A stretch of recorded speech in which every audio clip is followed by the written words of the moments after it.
Hi, good morning, everyone. Welcome to a conversation about engaging and affirming students living with psychosis.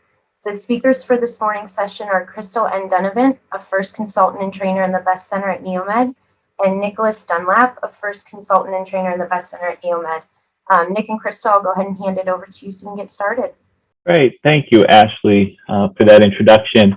And thank you, everyone, for joining us.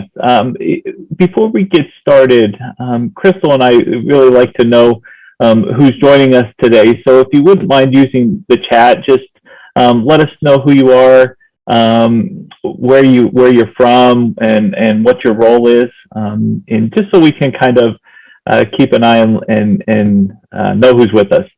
Also, as we're going through, Crystal and I, as we're presenting today, if you do have any questions as we're presenting, Crystal and I will keep an eye on the chat box, so you can, by all means, enter any questions that you might have. We've allotted some time at the end of our presentation today to look at any questions or answer any questions that anyone has with regard to our presentation. So please feel free to type those in as we go along.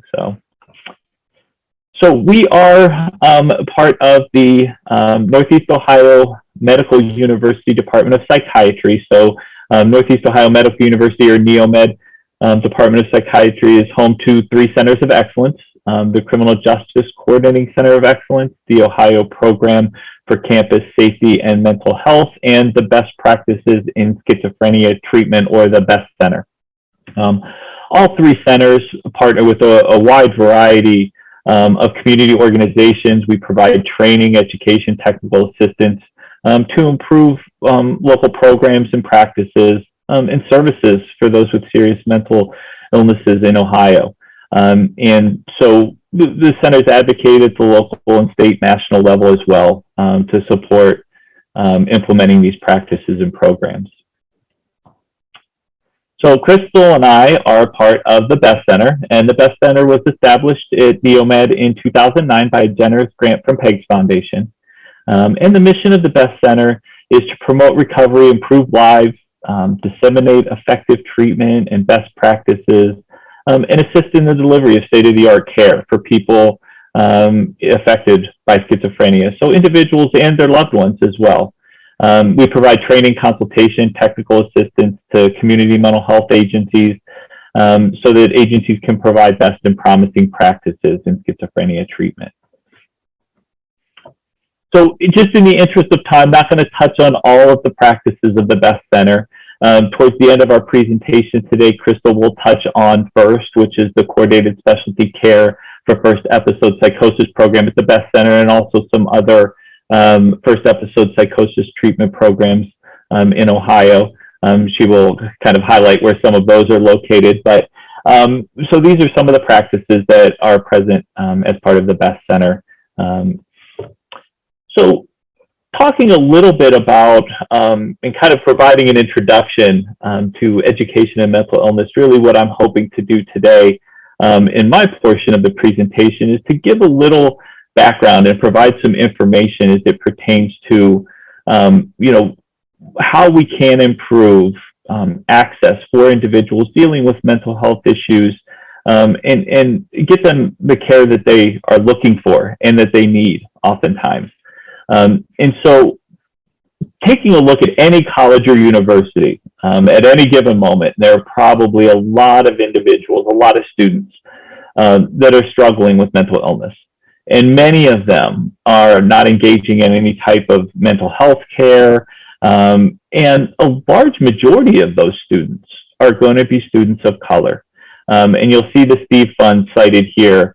And Dr. Rivera, who is the national advisor for the Steve Fund, he's going to be providing the morning keynote for today's conference.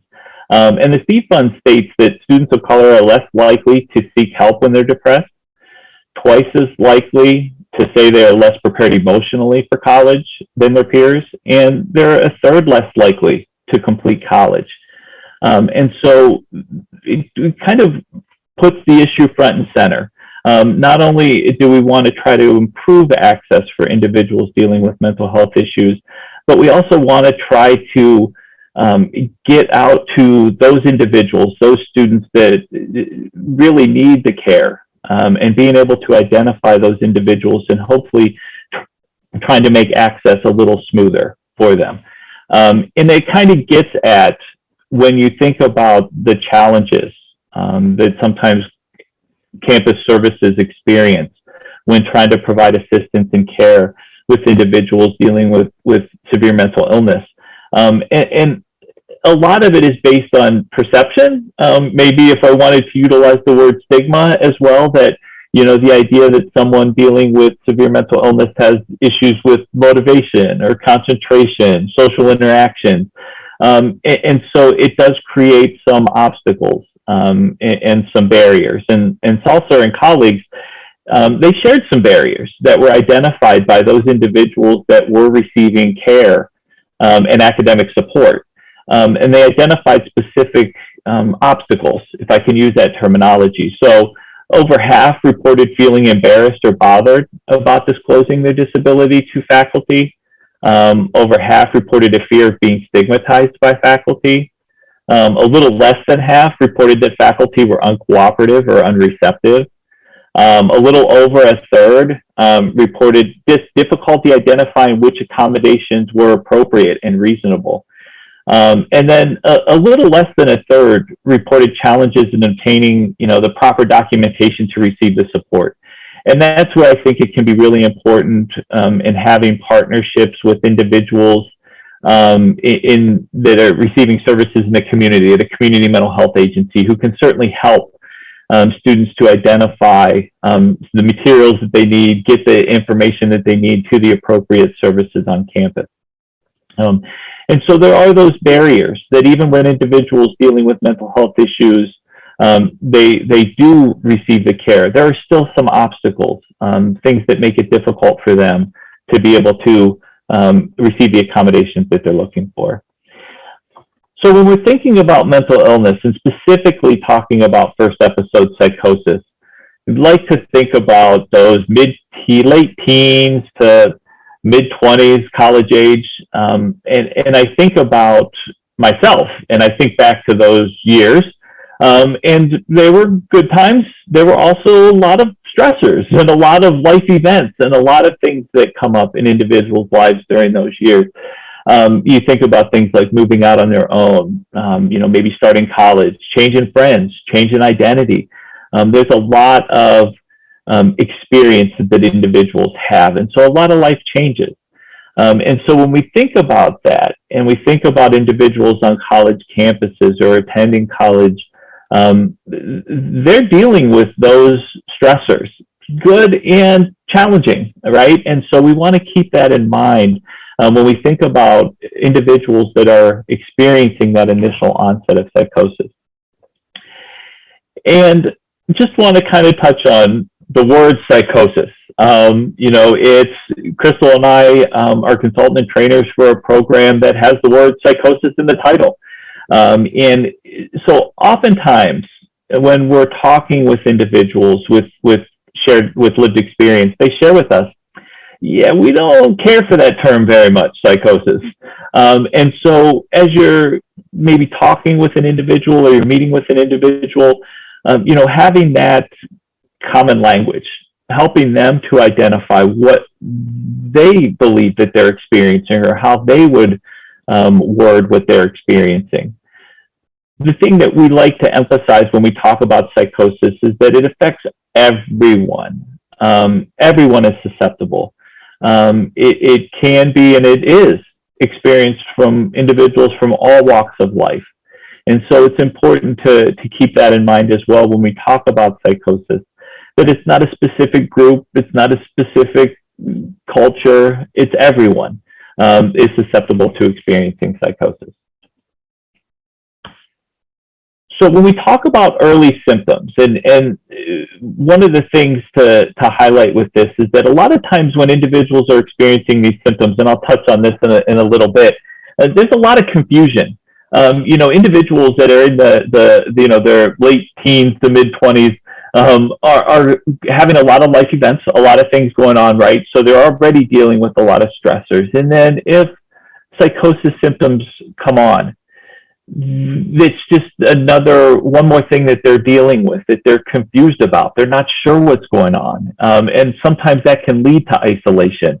They may distance themselves from their friends. They may experience some difficulties with school, drops in grades, things along those lines. And so when we're talking with individuals that are in schools, one of the important things to keep in mind with the initial onset of psychosis is that they're dealing with some unique challenges in that, from other types of physical challenges, let's say, they don't have the lived experience since birth or childhood that they've been able to kind of accommodate and adjust to and kind of make part of their life. They don't have that. Or they don't have years of kind of navigating supports. They're not going to be involved. If we use psychosis as an example, they're not going to be involved in mental health care for years and years. They're not going to know what a case manager might do, for example, or therapy might do, or medication. They don't have the experiences of, oh yeah, I tried that medication when I was younger, it didn't work very well. So there's a lot of unfamiliarity with how to engage and how to utilize supports, both in the community and, I would envision, on college campuses. And so that's important to keep in mind when we think about individuals and students specifically when they experience that initial onset. As I touched on, in recognizing the challenge that can take place in the recognition, one of these symptoms in and of themselves isn't enough to say, oh, that person's withdrawing and they're isolating, oh, they must be experiencing psychosis. And so that's important to keep in mind. Oftentimes it's a combination of a lot of other factors as well. And so that's why it's important as an individual displays these types of behaviors, or individuals observe these types of behaviors, that it's important to kind of look at the whole individual. And we're going to talk about culture as well here in a little bit, which is certainly important to take into account as well. But it's a combination, including an appropriate assessment for the individual to determine, what is it that they're experiencing? What is it that they're going through, and how can we provide the help that they might need? I'm going to touch on a little bit with regard to things with school. When we talk about difficulty getting to or staying in class, doing homework, completing assignments, these are a lot of the things that are kind of effects of the cognitive challenges that individuals might experience. So they might have difficulty difficulty remembering, let's say, when they're in school. So they're not concentrating. So that's kind of the initial challenge, and they're having trouble staying focused. And so they might start to think to themselves, well, I'm not getting anything out of going to class. I'm not benefiting from being there. So I might as well not go. Because they're dealing with some of those challenges. And concentration and memory could be two of the more significant ones. And individuals would experience, obviously, a drop or a reduction in their grades because they might be struggling. Even if they are going to class, there might be a fear on their part of, what if my voices start to come? What if I start to respond in a manner where other people can see me because my voices are back? And so there's going to be a lot of that with regard to class. There's going to be a lot of, I'm not going to go because it is too challenging, or it is too difficult because of the symptoms that they are going to be experiencing. So we want to kind of keep that in mind as well. One of the very important things is, when we talk about psychosis, is if we're going to interpret individuals' behaviors, it requires us to take into account an individual's culture and to focus on functioning. And I have two examples of this, and one of them comes from the Lynch article specifically. I'm going to just read it right from the article, where New Mexico has a large Latino and Native American population. And some cultures have different interpretation of cluster of symptoms that Western medicine considers psychosis. So again, from the article, for example, during a presentation to behavioral health staff at a Native American charter school, the presenters were interrupted as they listed the signs of psychosis by a staff member who said, you just described a medicine man in my culture. And so kind of served as an eye-opener. I could imagine as a presenter in that circumstance to think, oh, wow, I just completely minimized and overlooked the culture that I'm speaking to with the examples that I provided.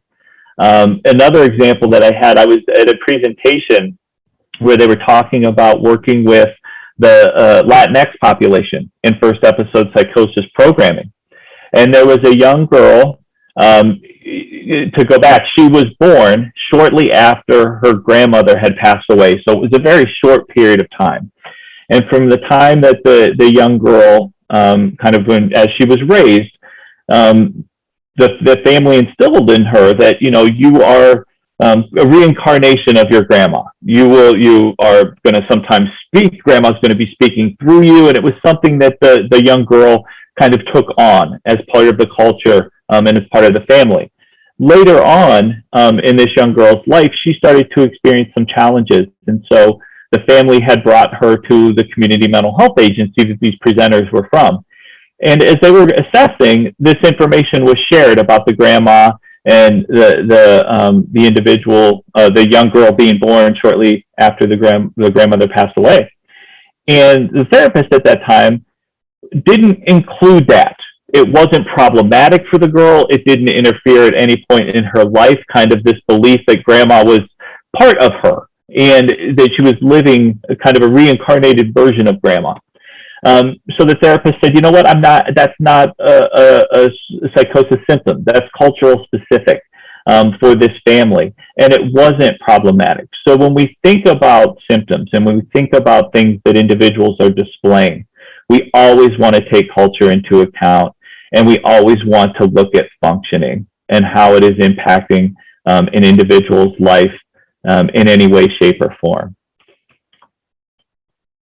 And as I get ready to turn it over to Crystal for the remainder of the presentation, I wanted to just share and have you take a look at some of the best practices interventions. As I mentioned, Crystal's going to talk a little bit about coordinated specialty care for first episode psychosis, and we're certainly open to answering any questions that you might have with regard to any coordinated specialty care for first episode psychosis program.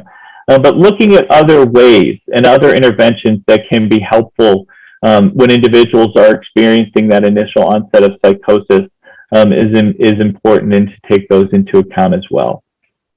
So I am going to stop my share. I'm going to turn it over to Crystal.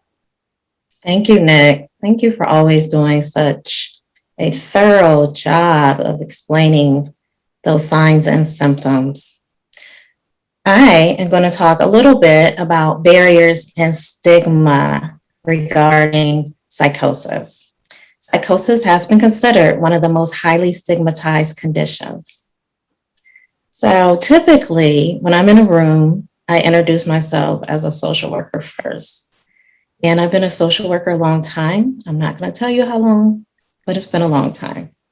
However, as I was preparing for this presentation, I remembered I was not always a social worker. And when I think about, how was I exposed to psychosis? It was through the media. So as we are moving through this presentation, before I continue, I was just wondering, if you don't mind, and possibly just, what were some of your initial introductions to psychosis? Oftentimes it's not to beat up on the media, but oftentimes that's our introduction through these platforms, through social media, and just want you to think about, if you're seeing those images, if you're hearing what people are saying about psychosis, then those with lived experience are also having those same perceptions. And so when we talk about perceived discrimination, I started to add, and this didn't come from Caller, but also real discrimination and how that impacts access to care and outcomes. In another life, I worked in an outpatient mental health agency, and we had a supervisor, and he always would just jump in. If he had someone off, if one of his case managers need help, he would just jump in. And he talked about on more than one occasion looking for housing. So something that many people do every day, looking for housing. And he's had a couple property managers say in their faces that I don't rent to individuals that have a mental illness. My coworker took a couple breaths, and then he reminded the individual, the property manager, that it's illegal to discriminate against people with a mental illness. I share that to show you that that experience, that situation, individuals with lived experience, they are feeling that, seeing that every day. And so that impacts disclosure. Oftentimes people are wondering, well, why aren't students disclosing earlier? Why aren't they seeking accessibility services so they can get the help they need? Because they are hearing those messages. And so they start to internalize that stigma. And as we know, that can impact just their outcomes, that can impact their ability to focus and ultimately, successfully move through their university experience. So I'm going to talk a little bit about ANOSOGNOSIA. It's a big word. And essentially, I want to let you know it's not denial. So oftentimes when someone is experiencing psychosis, they simply are not able to see the same signs and symptoms that might be very evident to the rest of us. So it's really the inability of the individual to be able to recognize this clinically evident condition. So, for example, you think of someone that had a stroke, and there are times where that individual might not be able to recognize that their limbs are functioning differently. So just want to stress that it's not denial where the individual just doesn't want to deal with what's going on. It is a neurological condition where they just aren't able to see their signs and symptoms as everyone else is. So just want you to know, according to Amador, approximately 50% of individuals with schizophrenia are experiencing anosognosia, as well as about 40% of people with bipolar disorder, just to add that.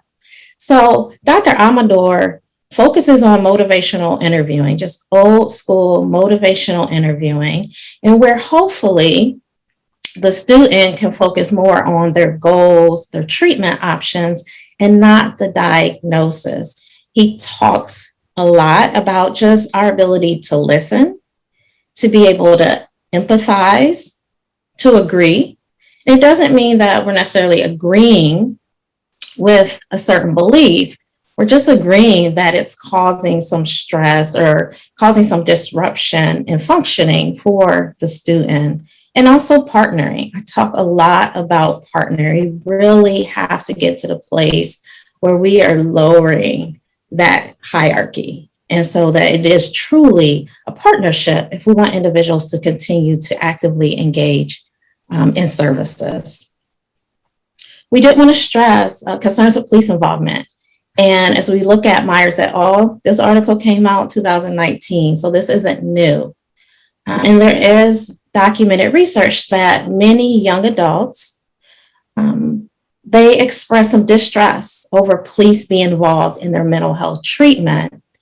And Myers, they highlight that for these specific youth, that when there was some type of bad interaction, then that just disrupted outpatient treatment. That was something that really caused them to disengage or simply not to engage at all.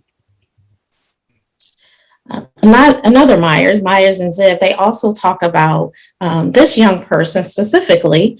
This was a young Black man, and I'll just read his quote. I went to outpatient treatment, maybe 1 year study, but I was still not in agreement for my diagnosis, especially the way it all happened, them arresting me and stuff. And he was in his neighborhood. I believe he was down the street from his home.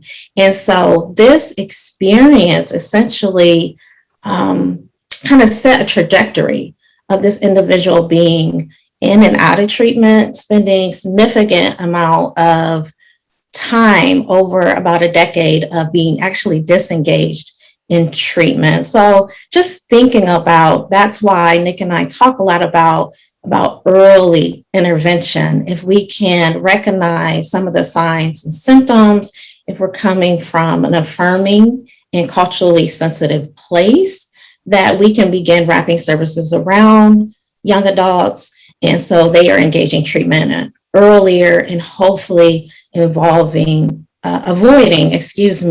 interaction with crisis services. I did want to highlight that again, while this is not new, that in January of this year, the American Psychiatric Association did issue an apology to Black, Indigenous, and other people of color for its support of structural racism in psychiatry. I know oftentimes when we start talking about structures, people are not really sure, like, what does that mean? Might be hard to conceptualize. And the APA, they lay it out. It's right there. I shared the link. It's right there on their website. And they talk about history, because people will easily talk about historical racism and oppression, but they do highlight that this practice continues today.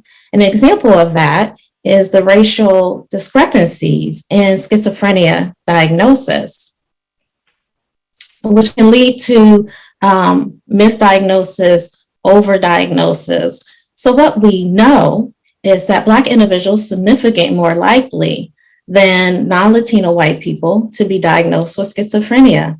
And this article was from 1996, so that was 25 years ago. So again, this isn't a new concept.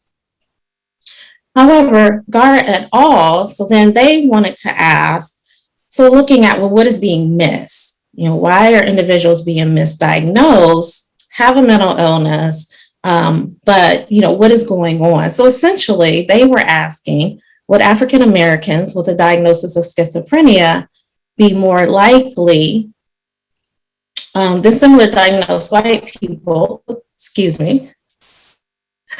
to screen positive for major depression? And essentially, the answer was yes.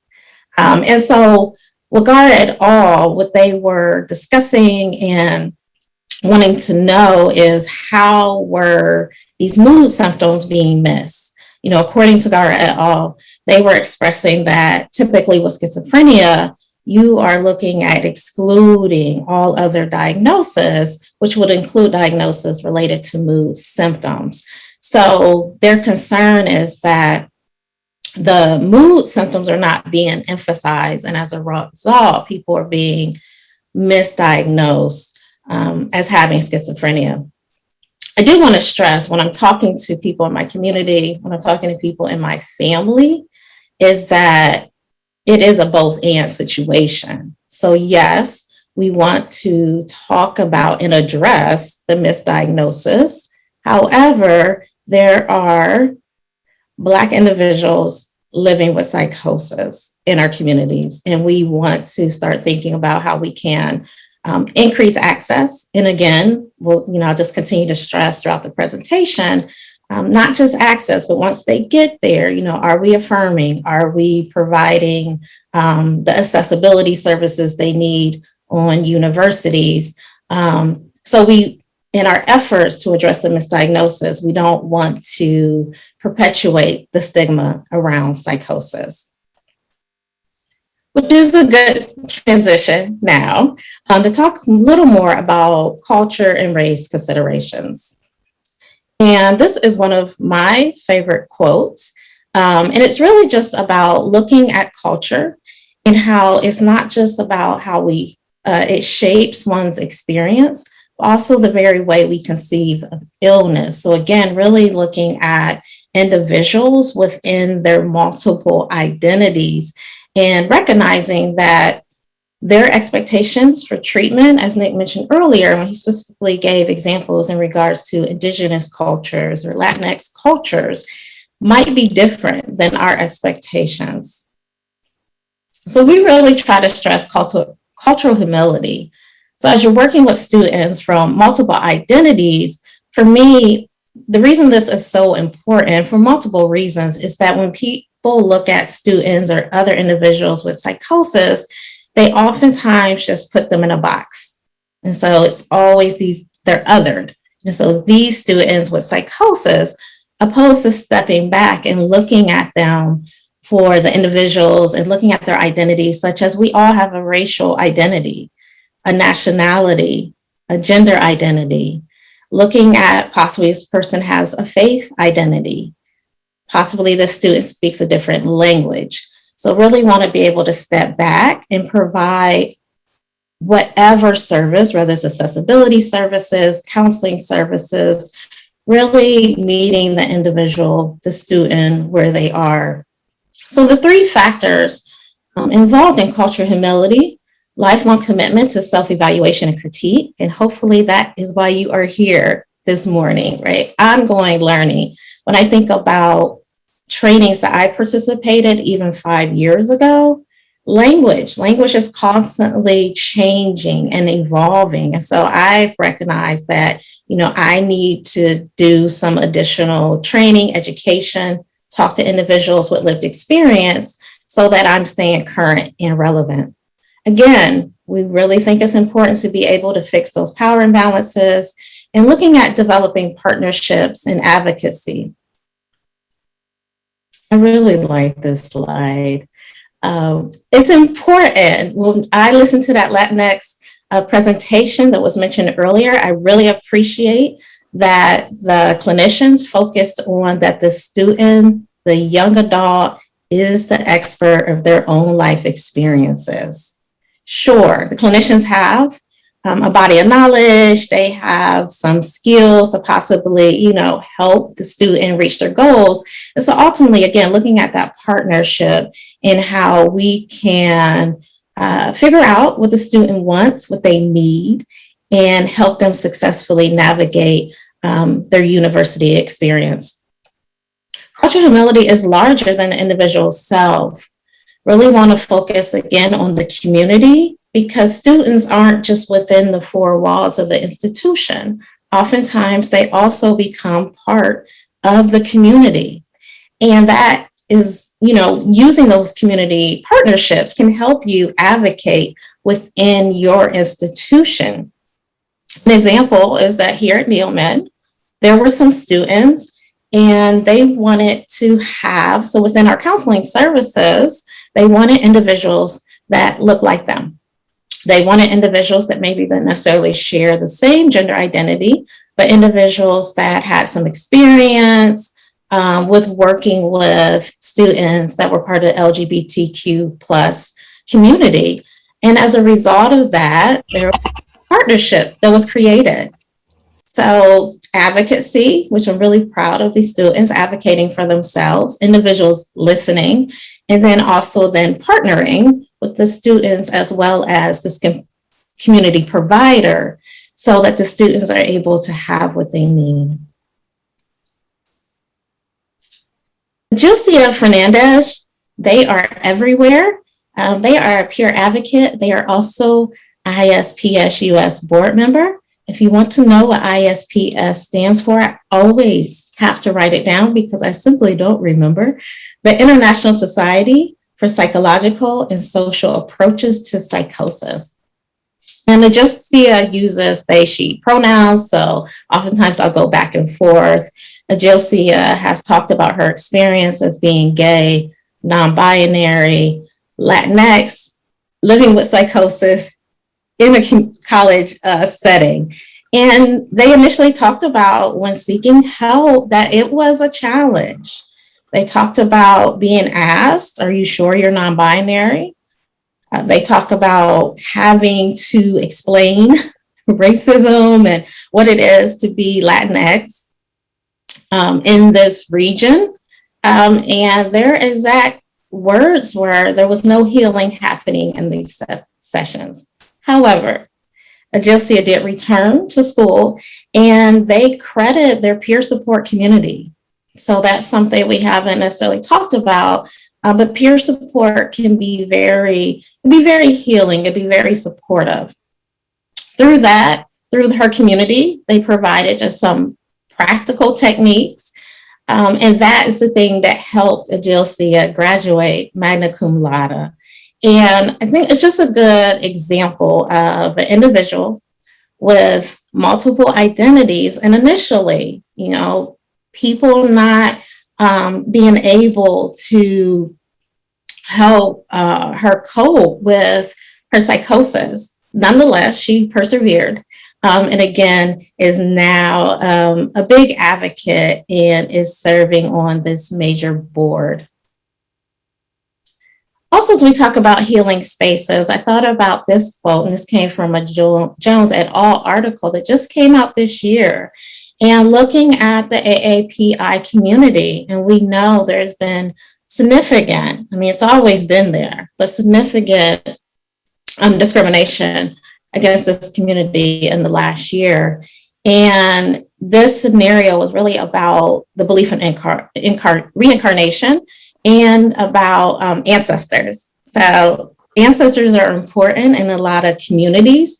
And, you know, I thought about turning the situation on its head. In the article, individuals didn't necessarily understand and might have been giving a diagnosis prematurely, but thinking about students that again are really connected to family, are connected to their ancestors.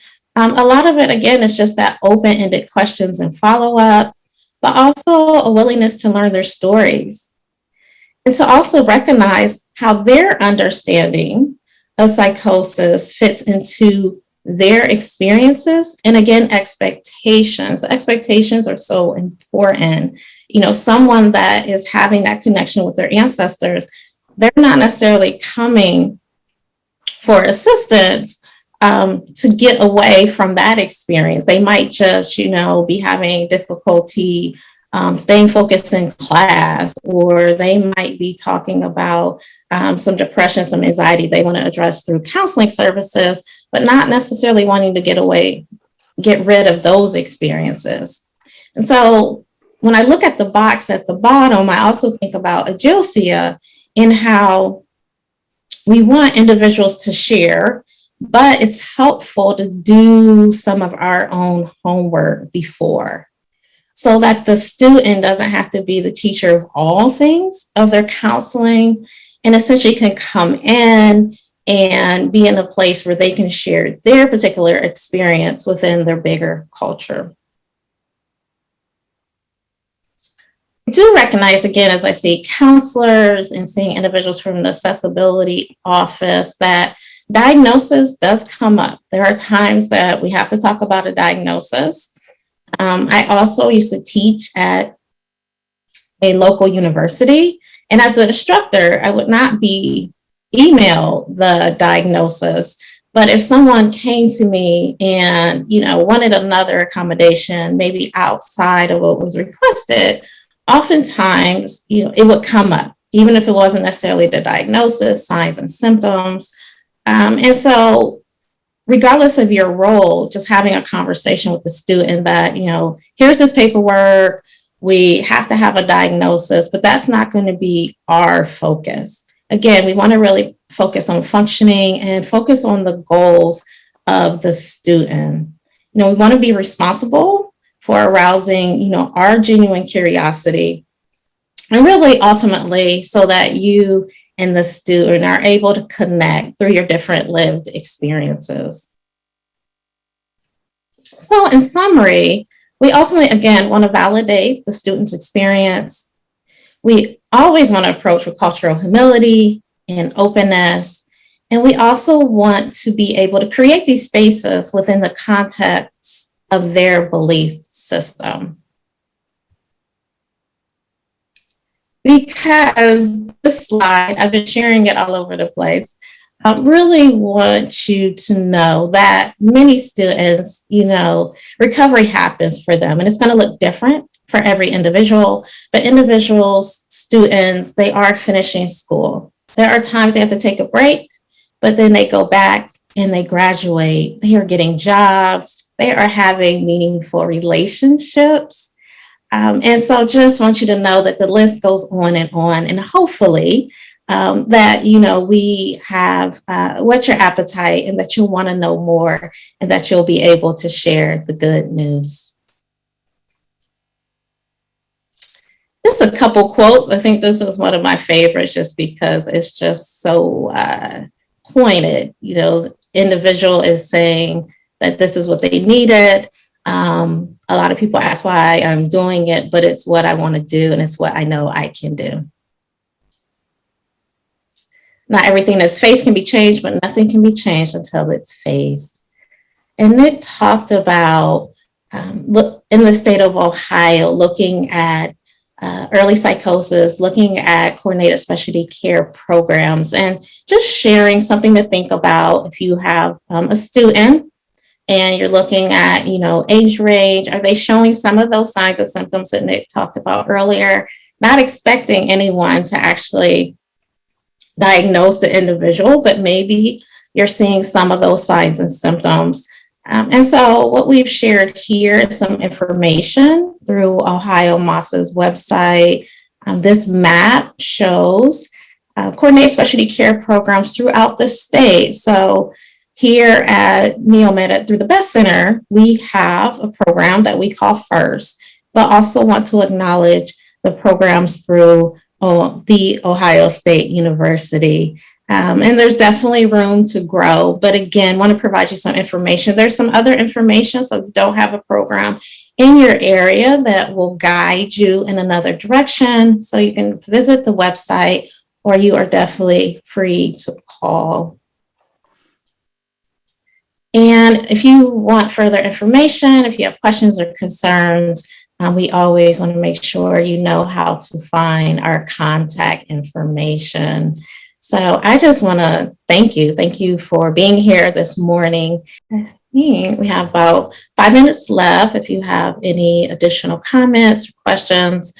Again, I did provide, it was another resource I thought of last night, but there is a video of a young adult talking about her experience living with psychosis. It's also listed on the updated PowerPoint. Again, very short, maybe 15, 17 minutes.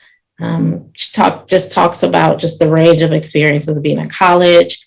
She talks about some police involvement and just talked about kind of what she is doing, what she and some of her peers are doing to ultimately, raise awareness, decrease stigma, and to help students get what they need. Yeah, and also just in closing as well, as Crystal mentioned, we're very grateful for the opportunity to speak with you guys today.